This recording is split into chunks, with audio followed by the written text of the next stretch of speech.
Hello everyone, कैसे आप सभी लोग। द पॉलिटिकल मास्टर में आप सभी का स्वागत है। आज इस वीडियो में हम क्लास 9 के सामाजिक विज्ञान यानी सोशल साइंस का सिलेबस कवर करने वाले हैं। तो चलिए आप सभी लोग अपनी एनसीईआरटी की बुक्स निकाल लें और जो चैप्टर्स आपको पढ़ने हैं उस पर निशान लगा लीजिए, क्योंकि वही चैप्टर जो आपके परीक्षा में पूछे जाएंगे।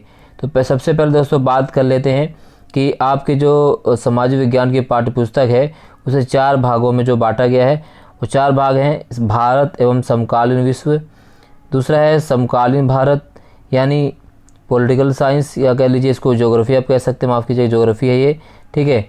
अगला है आपका लोकतांत्रिक राजनीति और चौथा है अर्थशास्त्र। तो 4 पार्ट्स में आपकी एसएसटी डिवाइड है और हर पार्ट से जो है दोस्तों 20-20 नंबर के क्वेश्चन पूछे जाएंगे, यानी टोटल 80 नंबर का आपका 9th में पेपर आएगा और 20 नंबर जो है आपके आंतरिक मूल्यांकन के होंगे, जिसे आप प्रैक्टिकल कह सकते हैं। स्कूल की तरफ से 20 नंबर आपको दिए जाएंगे। 20 में से आपके इसमें आपका असाइनमेंट हो सकता है, आपका यूटी के नंबर जुड़ सकते हैं। तो 20 नंबर स्कूल की तरफ से आपके दिए जाएंगे और 80 नंबर का आपका थ्योरी का पेपर होगा फाइनल, ठीक है। तो चलिए अब जान लेते हैं कौन कौन से चैप्टर आपको पढ़ने हैं। तो सबसे पहले आपको पुस्तक निकालनी है भारत एवं समकालीन विश्व यानी इतिहास की पुस्तक निकाल लीजिए। तो इतिहास का चैप्टर 1 टिक लगा लीजिए, यानी चैप्टर 1 अध्याय 1 फ्रांसीसी क्रांति, ठीक है। तो फ्रांसीसी क्रांति आपको पढ़ना है अध्याय 1। और फ्रांसीसी क्रांति में यहाँ पर अगर हम बात करें, ठीक है, तो ये सारी चीज़ें हमें पढ़ना है। विशिष्ट अधिगम उद्देश्य जो है ये सारी चीज़ें आपको पढ़ना है, यानी फ्रांसीसी क्रांति चैप्टर 1। नेक्स्ट है, ठीक है, भारत और समकालीन विश्व यानी हिस्ट्री का चैप्टर नंबर 5, जिसका नाम है आधुनिक विश्व में चरवाहे, ठीक है। ये जो चैप्टर दोस्तों, ये मैं आपको बता दूं, ये जो चैप्टर आपको आ रहा है ये केवल और केवल जो है ये केवल आवधिक परीक्षा के आकलन हेतु, यानी अभी जो परीक्षा होने वाली जिसे आप मिड टर्म कह सकते हैं, ये जो परीक्षा होगी केवल उसमें आएगा। ये फाइनल टर्म में परीक्षा ये जो है पेपर में चैप्टर नहीं आएगा, लेकिन अभी आपको पढ़ना है क्योंकि ये जो है आएगा पेपर में जो आपका आवधिक परीक्षा होने वाली है, ठीक है। लेकिन फाइनल में जो आपका फरवरी में एग्ज़ाम होगा ये चैप्टर नहीं आएगा, लेकिन अभी आएगा, ठीक है। इसको आप निकाल लीजिएगा। नेक्स्ट अगर बात करें तो दूसरे बुक की बात करें तो दूसरी बुक से आप देख सकते हैं लोकतांत्रिक राजनीति। तो इसका चैप्टर 1 है लोकतंत्र क्या, लोकतंत्र क्यों, ठीक है। लोकतंत्र क्या, लोकतंत्र क्यों, ये चैप्टर आ रहा है आपको आवधिक परीक्षा में। इसी प्रकार से इसी का बुक है दोस्तों लोकतांत्रिक राजनीति अध्याय 2 संविधान का निर्माण। तो ये भी आ रहा है, यानी 2 चैप्टर इसमें भी। इसी प्रकार से समकालीन भारत यानी ज्योग्राफी से तो भारत आकार और स्थिति चैप्टर 1 आ रहा है। दूसरा है अध्याय 2 भारत का भौतिक स्वरूप, ये भी आ रहा है। और तीसरा है अपवाह, ठीक है। तो आपको ये तीनों चैप्टर जो है पढ़ने हैं इस टर्म में।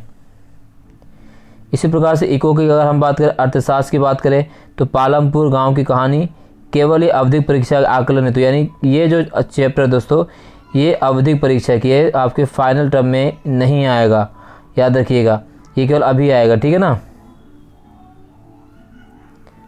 नेक्स्ट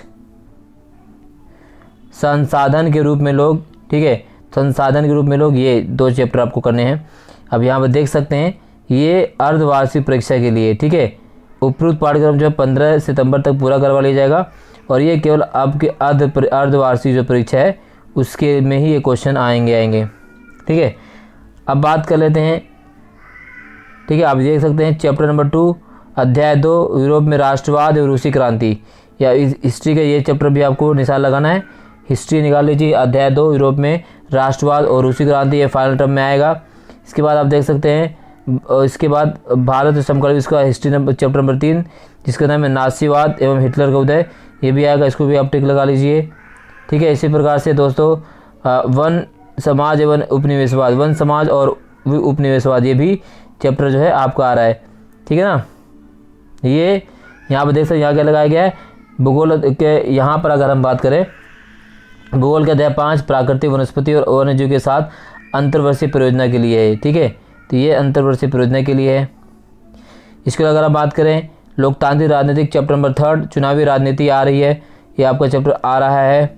इसके बाद लोकतांत्रिक राजनीति का यानी पॉलिटिकल साइंस के चैप्टर नंबर 4 संस्थाओं के कामकाज ये भी आ रहा है, ठीक है। इसी प्रकार से लोकतांत्रिक अधिकार ये भी आ रहा है, ठीक है, ये चैप्टर में आ रहा है। इसके बाद अगर आप देखें ज्योग्राफी का चैप्टर नंबर 4 जलवायु, ये आपको पढ़ना है, ठीक है। और इसी प्रकार से ज्योग्राफी के चैप्टर नंबर आपका 5 है प्राकृतिक वनस्पति तथा वन्य प्राणी। ये केवल और केवल क्या आएगा दोस्तों, मानचित्र, यहाँ से केवल मैप आएगा, केवल मैप, ठीक है। इसी प्रकार से इको की बात करें तो इको की चैप्टर नंबर 6 है जनसंख्या, ये पूछा जाएगा, ठीक है। इसके बाद अध्याय 3 निधनता एक चुनौती, चैप्टर नंबर 3, ये आपके पेपर में आएगा। तो ये कंप्लीट जो है दोस्तों आपका हिस्ट्री जो है सिलेबस है, ठीक है। तो ये आपका सिलेबस किसका है, ये सिलेबस है आपका एसएसटी क्लास 9 का समाज विज्ञान का। और इसका जो पाठ्यक्रम है दोस्तों आपको 31 जनवरी तक पूरा करवा लीजिएगा। और यहाँ पर देख सकते हैं दोस्तों कि वार्षिक परीक्षा में पूरा पाठ्यक्रम का मूल्यांकन किया जाएगा, यानी सभी चैप्टर जो है जितने मैंने आपको बताए हैं जो वार्षिक परीक्षा में पूछे जाएंगे तो उसमें आपको सारा पढ़ना होगा, ठीक है ना।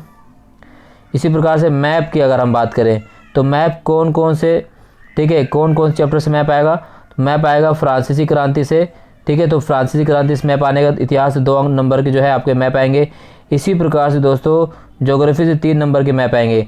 तो ज्योग्राफी से जो 3 नंबर के मैप आएंगे वो कौन कौन होंगे, भारत के प्रमुख राज्य एवं उनकी राजधानियाँ, कर्क रेखा, मानक मध्य स्थान और लेबलिंग और पड़ोसी देश, यहाँ से जो है आपके क्वेश्चन पूछे जाएंगे, ठीक है। और अध्याय 2 यहाँ देख सकते हैं, अध्याय 2 काराकोरम, जास्कर, शिवलिंग, अरावली, विंध्य, सतपुड़ा, पश्चिमी और पूर्वी घाट, केटू, कंचनजंगा, अनाईमुड़ी। तो यहाँ ये चीज़ें आपको पढ़नी है, यहाँ से मैप में क्वेश्चन पूछे जाएंगे, ठीक है ना। तो मैपिंग है जहाँ से पेपर में क्वेश्चन पूछे जा सकते हैं। तो और अगर हम बात करें क्लास 9 में टाइप ऑफ क्वेश्चन कैसे पूछे जाने वाले हैं, तो यहाँ पर देख सकते हैं टाइप ऑफ क्वेश्चन कैसे पूछेंगे। तो 1 मार्क्स यानी एमसीक्यू रहेंगे वो आपके 20 क्वेश्चन, ठीक है। 25% इसका रहेगा क्राइटेरिया। तो एमसीक्यू आपके 20 आएंगे, ठीक है, 20 एमसीक्यू पूछाएंगे। इसके अलावा 2 नंबर वाले जो क्वेश्चन आएंगे दोस्तों आपके 8 होंगे, ठीक है। 2 नंबर वाले क्वेश्चन 8 होंगे तो 10% होगा। 3 नंबर वाले क्वेश्चन जो होंगे दोस्तों 3 पूछे जाएंगे, ठीक है, जिसे 3 मार्क्स जो है 5 क्वेश्चन पूछे जाएंगे। इसके अलावा 4 मार्क्स वाले जो क्वेश्चन दोस्तों रहेंगे वो आपके रहेंगे 3। इसी प्रकार से 5 नंबर वाले क्वेश्चन रहेंगे वो रहेंगे दोस्तों आपके 4। तो ये है आपका टोटल मैप स्किल से अगर हम बात करें 5%, तो ये आपके परसेंटेज जिस तरह से आपके पेपर आने वाले हैं। वेटेज टू कॉम्पिटेंसी लेवल की बात करें तो 24 मार्क्स रहेंगे वो 30% रहेगा। यहाँ पर आप देख सकते हैं कॉम्पिटेंसी बेस यहाँ पर रहेंगे।